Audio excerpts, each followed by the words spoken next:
Doctor رنگا صاحب نے بہت اچھی بات کی طرف توجہ دلائی۔ یہ روایت مشہور ہے اور تقریباً ہر مولوی کی زبان پر ہے، اور سمجھیں اصل اسلحہ جنگ یہی ہے، مسلمانوں کو لڑانے کے لیے یہی کام دیتی ہے کہ اب 73 فرقے ہوں گے، 72 تو دوزخ میں جائیں گے، ایک جنت میں جائے گا۔ اب ہر شخص کا دعویٰ ہے کہ وہ ایک میں ہی ہوں، باقی سارے جہنمی ہیں، تو پھر صلح کیسے ہو سکتی ہے؟ یہ لوگ آرام سے کیسے رہ سکتے ہیں؟ پہلے تو سمجھنے کی بات یہ کہ اگر اتنی یہ ویلڈ ہوتی، مضبوط ہوتی روایت کہ اللہ کے رسول نے فرمائی ہوتی، اس کے بیان کرنے والے پکے ہوتے، تو جو چوٹی کی کتابیں درجہ اول کی صحیح بخاری یا صحیح مسلم موطا امام مالک، ان میں جگہ پاتی، کسی نے نہیں لکھا اس کے نیچے کی کتابوں میں آ گئیں، اور جو بھی ان کے بیان کرنے والے وہ اتنے ثقہ اور معتبر نہیں ثابت ہوئے۔ اسی لیے امام ابن حزم رحمۃ اللہ علیہ الفصل میں لکھتے ہیں، علامہ مجد الدین سفر استاد میں لکھتے ہیں کہ یہ سب موضوع اور باطل ہیں، من گھڑت باتیں ہیں، اللہ کے رسول نے کوئی نہیں کہی، اور اگر ماننا جائے تھوڑا بہت تو اتنا ہے کہ گروہ بنیں گے، بس آگے جو ہے نا سب دوزخ میں، سوائے کہ یہ ساری چیزیں فضول ہیں۔ اس پر پورا ایک مقالہ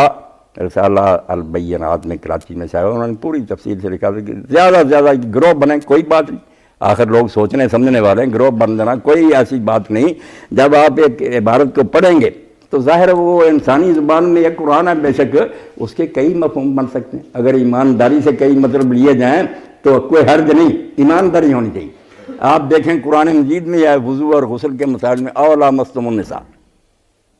کہ جب تم عورتوں کو چھو۔ اب امام شافعی رحمۃ اللہ علیہ اس کو بالکل لٹرلی لینے لگے، لفظی معنی کہ چھوا، وضو کیا ہے، بالغ عورت کو آپ نے چھو لیا، بے شک وہ کوئی ہے، کوئی خیال نہیں، آپ نے چھو لیا، ہاتھ لگ گیا، وہ کہتے ہیں وضو کیا، لفظ یہی کہتا۔ امام ابو حنیفہ رحمۃ اللہ نے کہا یہ جو معاملات ہیں نا خاوند اور بیوی کے، قرآن اس کو کنائے میں بیان کرتا، کھلا صاف لفظوں میں نہیں کہتا،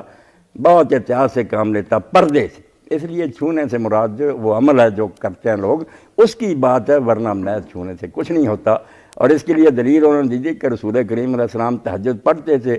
حجرہ مبارکہ میں چراغ نہیں تھے، جگہ تنگ تھی، ام المؤمنین عائشہ رضی اللہ عنہا فرماتی میں کئی مرتبہ سامنے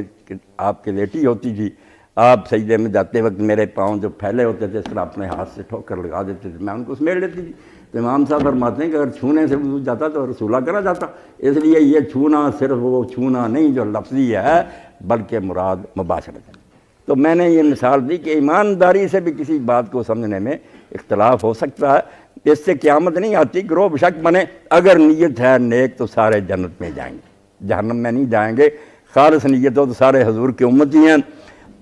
جن لوگوں نے ڈاکٹر صاحب اس کو مانا بھی ہے نا، ابن تیمیہ اور ذہبی، انہوں نے کہا ایک تو بات یہ سنو کہ اس میں کافر کہا انہوں نے، حضور نے انہیں اپنی امت کہا، اس لیے جو کہتا ہے 72 کو کہ یہ کافر ہے، پہلے تو وہ اجماع کا، رسول کا، قرآن کا دشمن ہے، حضور امت کہہ رہے ہیں تم کافر کہتے ہو۔ دوسری بات کہ دوزخ میں جائیں گے تو یہ کہا کہ ہمیشہ رہیں گے، دوزخ میں صحیح العقیدہ لوگ بھی جائیں گے، عملوں کی خرابی کی وجہ سے جن کے عقیدے صحیح ہیں عمل خراب ہے وہ بھی جائیں گے، ان کو عمل کی خرابی کی سزا ملے گی۔ جن کے عقیدے غلط ہیں جان بوجھ کے انہوں نے غلط اختیار کی وہ بھی جائیں گے، مگر مخلد فی النار نہیں کہا کہ دوزخ میں ہی رہیں گے نکل آئیں گے، بلکہ حدیث پاک میں آتا ہے کہ جو وہاں بالکل خالص بد پرست اور کافر ہیں وہ تانا دیں گے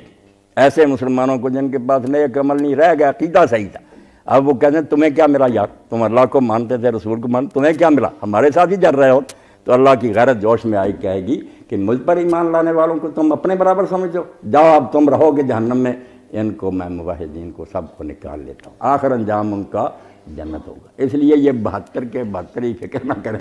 آخر جنتی ہے، کوئی دوستی نہیں، مسلمان ہے، کرما گوا ہے، بھائی ہے، فساد اور جنگ کو ختم کریں۔ جی